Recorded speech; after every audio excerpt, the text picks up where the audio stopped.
up, everyone? My name is Nicole Arablo, NPC fitness competitor, and this is my good friend Michelle Sarecchia, first time NPC fitness competitor. She's entering her very first show, and the awesome thing about Michelle is that she's doing this, she's 51 years old. So we're gonna follow her journey, and let's get started. So we're gonna start with some abs and some core exercises today, because the challenge for fitness is having the right balance between core strength and stability, as well as those popping six-pack abs. So one of the first things that we're gonna start out with are some glute ham raises, which are a glute exercise, but on the same note, they're gonna activate some of the deeper muscles of the core, and we wanna try to signal the hip flexors to not get involved in our abdominal work, because then we're gonna be working the wrong part of our abs, and we're gonna be shortening that psoas muscle even further. Most of our psoases are pretty shortened due to sitting, driving, bad posture. So we want to lengthen all of that back out. That's number one in getting your abs to show. It doesn't seem like it'd be that important, but if you're slumped over, then you're going to look like you have an extra roll of fat around the middle, and you're not going to be able to show all of that beautiful muscle. So let's get started.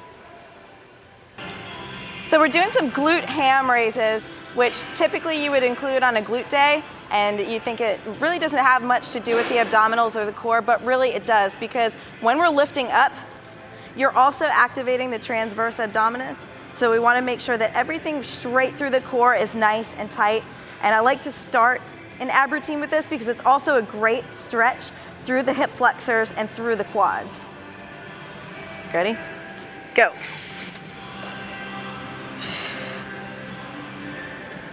Really coming up without arching your back and pushing your feet into the floor to make sure that you're getting a good stretch through those hip flexors and through the psoas muscle to lengthen all of that out before we begin all of that abdominal work.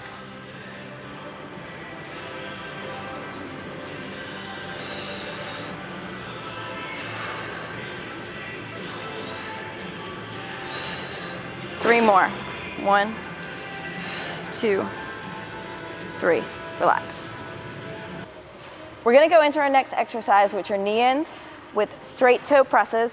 So we're gonna do 10 knee-ins, then we're gonna do 10 combo knee-in toe press, and then we're gonna go straight up to toe presses. Ready, Michelle? Okay. Start with your knees up at your chest, activate the core, and you're gonna take your legs straight out in front of you, keeping your lower back pressed on the mat. Exhale on the way out. Inhale in, exhale out. Go for 10. 1, 2, 3, 4, 5, 6, 7, 8, 9, 10. And now we're gonna go 10 straight out, knee-ins, and up to toe presses. Ready? In and up.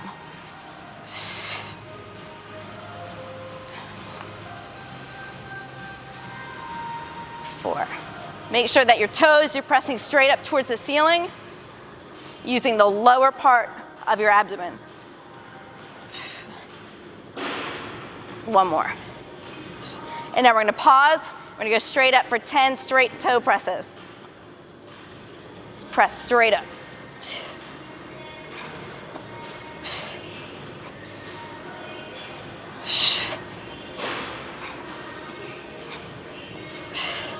Pause. Next is one of my favorite exercises. I call them 15s. You guys may or may not have done them before. This is one of my favorites, but it's a very simple exercise. Simple, but effective. So we're gonna do 15 crunches all to the left, keeping the leg bent. 15 all to the right, same thing, keep the leg bent, really activate the lower part of the core on the side that you're twisting towards. And then 15 bicycles, really lengthening and straightening that leg out. When you do the bent leg 15s, you wanna come back down, just barely touch the mat before you come back up. So everything is slow and controlled, really contract the abdominals at the top of the movement. Ready? You're gonna go 15 all to the left. Go. 2, 3, 4, 5, 6, 7, 8, 9, 10, 11, 12, 13, 14, 15. 15 all to the right. 1, 2, 3, 4, 5, 6, 7, 8, 9, 10, 11, 12, 13, 14, 15. Now 15 bicycles. 1, really straighten out that opposite leg. 5, 6, 7, 8, 9, 10, 11, 12, 13, 14, 15. So this next one is another one of my favorites. I always use it in my routine. It's a very technical term. I call it over to the toes. I'm not sure if it has any other special name, but what we're gonna do is take the plate. You can use a bar, you can use a dumbbell, you can use a ball. You're gonna hold it over your head, laying flat. Holding your weight above your head, lift your legs about 1 inch off the ground, hands about 1 to 2 inches off the ground as well. Bring your knees in towards your chest, arms and hands over towards your toes. Touch your shoelaces with the weight, and then you're gonna open back up. In, exhale, open up, inhale.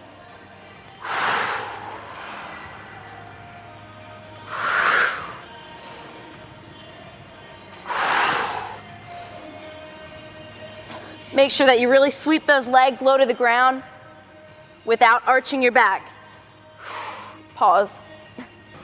Ready? Knees in towards your chest and go. Head and shoulders off the mat.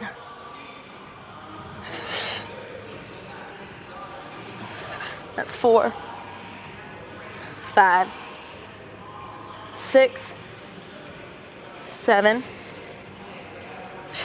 8, 9, 10, 5, 4, 3, 2 more, 2, last one.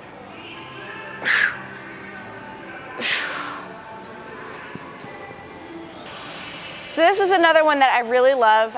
You can do it advanced or you can do it beginner. What we're gonna do is show Michelle doing a little bit more of the beginner version. So instead of using a weight, she's gonna use a foam roller. You can use a towel, you can use a softball, just anything to kind of put the focus on keeping your knees together and not lengthening and straightening your legs out. So she's gonna use this piece of foam roller here between her knees, and Michelle is holding a dumbbell right at her chest. So we're also gonna show you the wrong way and the right way to use your core. So the wrong way, Michelle's lower back is arched and you can see her rib cage sticking out here. Now Michelle's gonna activate her core. You wanna think like someone's going to shift your rib cage down towards your belly button, and as if someone were gonna punch you in the stomach. So you wanna tighten everything up and contract your abs. Next, she's going to keep your head and neck in line with her spine, and she's gonna crunch up, keeping her spine in line. Perfect. And come down, keeping that weight between her knees. In this case, using the foam roller. Michelle's gonna keep her head and neck in line with her spine, so don't tilt the chin too much, just a slight tilt towards the chest. Perfect, and right when she touches the mat, she comes back up. That way we're working on both the eccentric and the concentric contractions. We're gonna go through together, and Michelle and I are gonna do a set of 15 reps. I'm gonna use the medicine ball between my knees and a 5-pound weight at my chest. All right, we're gonna do a set of 15. Ready? And up.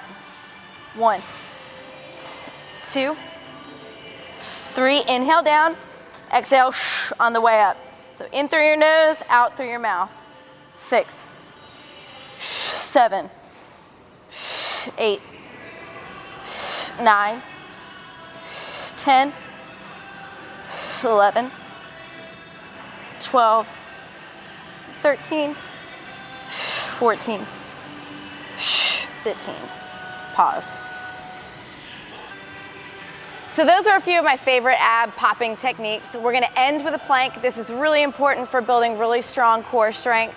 We're really gonna be activating all of the deep core muscles here. The important thing in a plank is you wanna lay your forearms completely flat on the ground, put your palms down on the ground, tuck your toes underneath you. And the trick to a plank isn't to just lift up and let your body sink into it. You wanna actually think about like a Chinese finger cuffs. and how when you pull the finger cuffs apart, that middle part is strong and unbreakable. But when you just kind of lift it up and don't do anything, you can snap that thing in half in a second. So you want to think about your body in two halves from here, lengthening through the top half and lengthening through the lower half. So you want to oppose both sides. You want to push away from you with your arms, and you want to push away from you with your legs and your feet. So that opposition is kind of the same principle, the lift principle that keeps us up and moving and our spine aligned when we're walking around. This is a really, really important concept to wrap your head around, and that's going to really help Michelle with a lot of her strength holds for the routine portion. Okay, so we're going to start down on the ground with our forearms down. Our toes are underneath us, so flex the feet, stick your toes underneath you, and you're going to roll your shoulders back, press down into your scapula so your shoulders and your rotator cuff are nice and strong. Then we're going to lift up, keeping our head and neck in line with our spine, so you don't want to be looking up and you don't want to be hanging your head forward. So you want everything nice and straight and in line. Oppose both directions. Push your hands away from you, push your feet away from you. Deep inhale all the way in through your nose. Exhale all your air out through your mouth. This is really important for getting a deeper contraction in the muscles surrounding your spine. Inhale, exhale.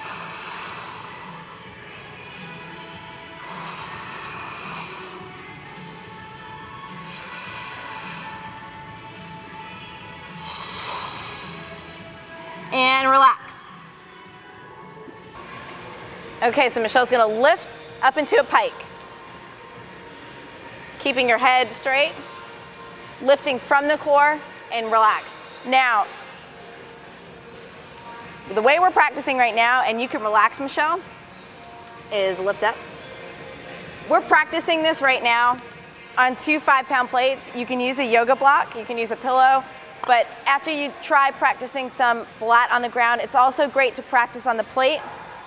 That way you can practice lifting from your core and getting your legs up off the ground. One of the things that we practice is pikes on the chair, lifting the legs up, point the toes. You can have someone gently spot you, lift through your core, and